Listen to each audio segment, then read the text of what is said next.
It's a great pleasure to be here today with Forrest Hanson. He's the co-author of the book Resilient, together with his father, Rick Hanson, a book that we have used a lot in our course, Meditation, Volunteering, and Positive Neuroplasticity. And I particularly like that book a lot. And it's also great that you are the producer and host and whole mind behind the Being Well podcast, podcast that you do on your own and also often with your father, Rick Hanson, talking about issues of health, well-being, relationships, personal growth, and psychology. It's just such a gift for all of us. It's like having a psychology friend at home or in the family. It has been downloaded 14 million times, so many people are appreciating it, and it's great work, really, very, very beautiful. Well, And thanks you're so not much. only welcome, and you're not only presenting often with your father, which in itself is such a beautiful relationship to see the two of you. That intergenerational dialogue is amazing. But you are also inviting different personalities and experts on many issues that are related to the subjects of the podcast, like trauma and growth and so many different aspects of developing our inner resources and resilience. Yeah, well, thank you so much for having me here today. I'm really excited to be doing this. Thank you. Thank you. So I thought that today we could kind of concentrate on the subject of emotional intelligence and also how to improve our relation to ourselves and to others, which is kind of within that. And then take it from there and go to what comes up in our conversation. Sounds great. Okay. Thank you so much. And so how would you define emotional intelligence? Well, I think of emotional intelligence as being separate from other forms of intelligence, like IQ. And that was initially how the construct was created when Dan Goleman was working on this. And he wanted to emphasize the importance of those relational aspects of our lives, particularly in the workplace, was kind of his spin on it. And as time has gone on, he's had more and more of a businessy slant to it. But the initial conception was mostly about our ability to be skillful both inside of ourselves and, most importantly, in our relationships with other people. And he was really emphasizing, I think, really critically, when we kind of think about this, the role that emotions play inside of our relationships. For a long time there, we thought about skillfulness as being something that took place essentially either inside of our own head or practically out in the world around performing a certain task. And if you think about the context that he was writing in of more the 90s and particularly the 70s and 80s leading up to that, there was much less of an emphasis on emotionality, particularly in what you would describe as traditionally masculine settings, right? Like workplace environments and things like that. Emotions were something that you kind of put on when you went home and you took off when you went to the office. And he was And saying, even well, if there, no. and even Yeah, if many women in the workplace, but also kind of trying to align themselves in that kind of culture. Yeah. So that's kind of, it can be helpful sometimes when we talk about these big constructs like emotional intelligence to have an understanding of them historically in terms of like what was going on in the world when people were coming up with these ideas, because we derive so much of this from our social context, right? And so Goleman was kind of pushing back against that as an ideology, and that's part of the reason that he came up with emotional intelligence. Yeah, and it's just so important because we often think that still today, even after so many years after he wrote the book, and a lot of other conversations have happened around this subject, we still sometimes think that it's more an external thing, like you were saying, skill that's acquired or used externally, and not now we are coming more and more this 10, 15 years, even in neuroscience, we are talking not just about the cognitive, but the integration of all our even sensations and somatic experiences, and then also how our emotions and the state of our organism affect our decisions and our relationship, and the importance that that has also for everything. I mean, it's more Hmm. important that IQ is a EQ, the emotional Mm. intelligence, right? Yeah, Because somebody can be very intelligent but not express it in the relationships, and so that totally affects their well-being, the well-being of others, and even, like you said, in the work, but also in the home. It's just so important to have this, and it's I love how it connects with the old teachings, from Buddhism and from mm, ancient cultures. So, mm. what would you say are the main components of emotional intelligence? And maybe we can go one by one on them. And if you Sure. could tell us in a way that this, what would be the most important one? Go first, second. I mean, they are all, it's like in Buddhism, you work on all the different components at the same Yeah, time. But what would you say if you have to put them in order? What are the components, 4, 5, or however many? man. It's a great question. It's a tough question. It's kind of like picking, it's picking your favorite child over here a little bit. But I think that there are three that really stand out to me. And so I'm just going to list them. I think that it's really hard to rank order them, but there is one that I'm going to emphasize in a second. So maybe I'll be doing that a little bit. The first one is self-awareness, an ability to have a basic sense of what's going on inside of you. And obviously, mindfulness practice, which you just alluded to, is a huge part of self awareness. Just being able to be present with what's going on inside of your interior and develop a skill that's known as interoception, the ability to look inside of yourself and discover what you find there, and then be honest with yourself about it, which is a huge piece of that. The second one is empathy, and essentially being able to understand other people's emotions and respond appropriately to them. And that responding appropriately part sometimes gets left out when people talk about emotional intelligence, but it's a big part of it. The ability to walk a mile in somebody else's shoes, have some basic compassion. And this is why people with sociopathic tendencies, although they might be very good at manipulating emotions, are not Mhm. considered very emotionally intelligent because they don't have this empathy piece.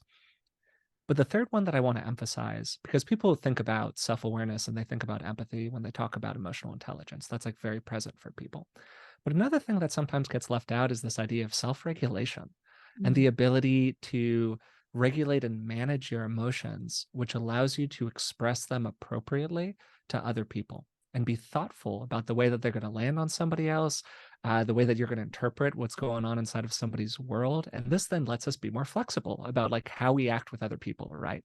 Um, and I think that a lot of people, particularly people who exist more in the kind of self-helpy world that I tend to run in, are really good at the self-awareness, and they're really, really good at the empathy. But the regulation piece of it sometimes gets left out a little bit. And this is where you get into situations like people who are kind of overwhelmed empaths. They just feel everything so strongly. There's not a good filter between them and the outside world. And they'll even say things sometimes like, man, I just feel like I'm too emotionally intelligent. It's like, well, it's not that you're too emotionally intelligent. It's probably just that you're a bit like Popeye. You're running around with a really big right bicep, but a little bit of an underdeveloped left bicep. So it's actually the regulation piece of it that lets us really apply emotional intelligence with other people and get the value out of it in our life. Right. Because if we can't, regulate those emotions, what good is it to feel them?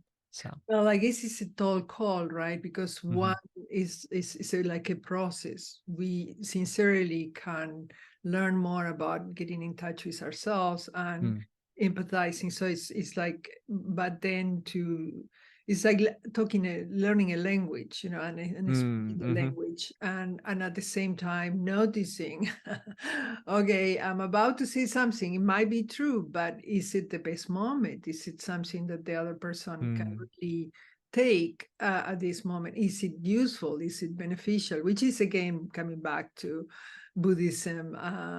Yeah, that's very right speech that you just went into there. Is it useful? Is it beneficial? Those kind of words that people use around Right. it. Totally. Yeah. And it takes, I think I like to look at these things as a journey, Hmm. also with polyvagal theory and the work that we have been doing with Dr. Porges and everything. It's just like, okay, we go in little steps. We start by coming back in the present moment and seeing maybe what's being triggered, okay, and then not being afraid of that, having a positive spin of thinking, well, my body is trying to come back into balance, my mind, heart, whatever. let me see how I work with this. So I think all these things of emotional intelligence can be an invitation. It doesn't need to be a burden, although it's a tall call, what you were talking about just now. Yeah, totally. And so I think that like some of the most important skills for people to develop here are the ones that are shoring up whatever their individual vulnerability is, right? Like some people might be really good at the empathy, but not so good at the awareness or the regulation.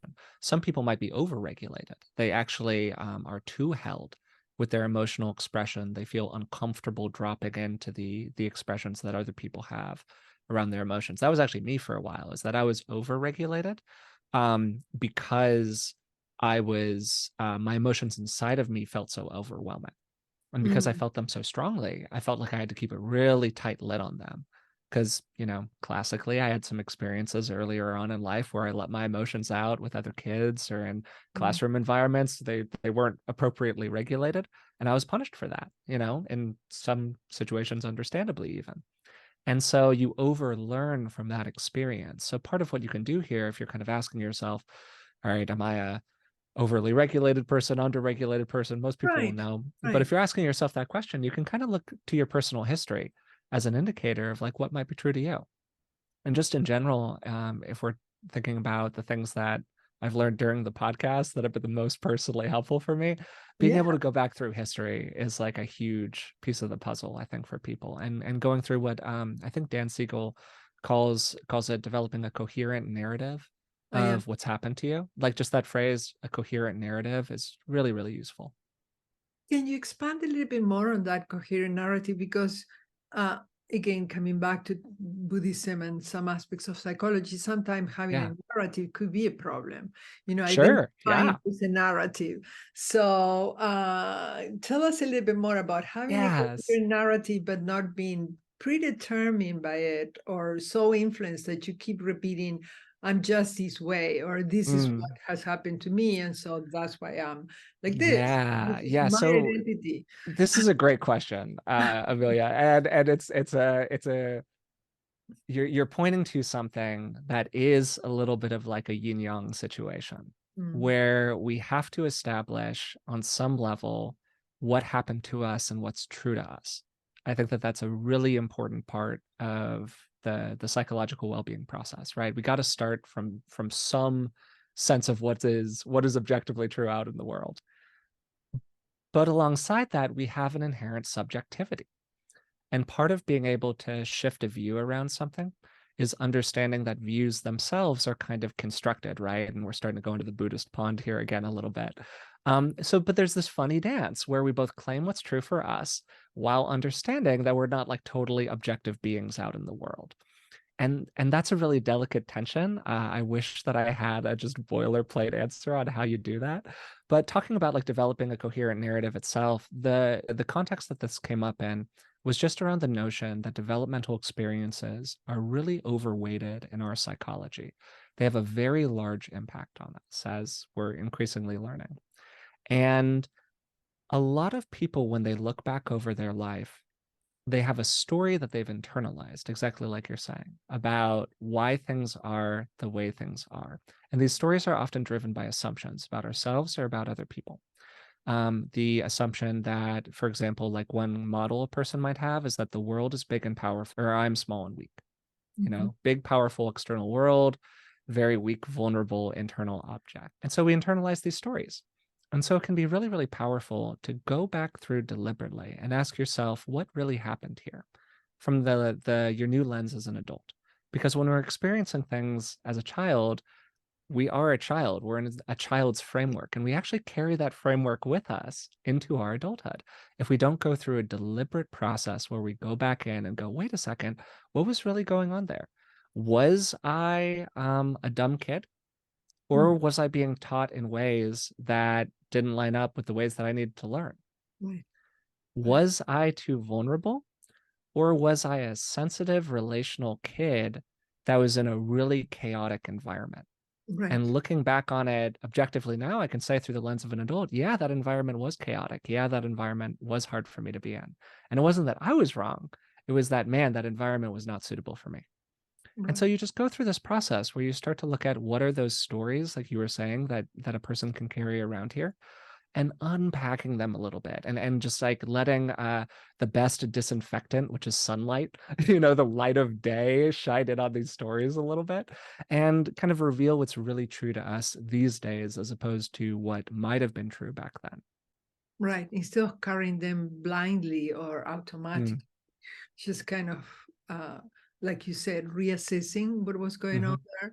And again, coming to the Buddhist piece, and I'm not trying to sell Buddhism here to anyone, but it's so wonderful the way our psychology in our times so much parallels a lot of these ancient teachings. The understanding also that the self is not fixed, right? So it's very important to reset the mind and the heart about who one was or is, and then also knowing that we are in a constant process of rediscovering ourselves and reinventing ourselves. And with our own thoughts and actions, we are in fact shaping our brain and our vagus nerve and our nervous system, and so that creates also new spaces, right?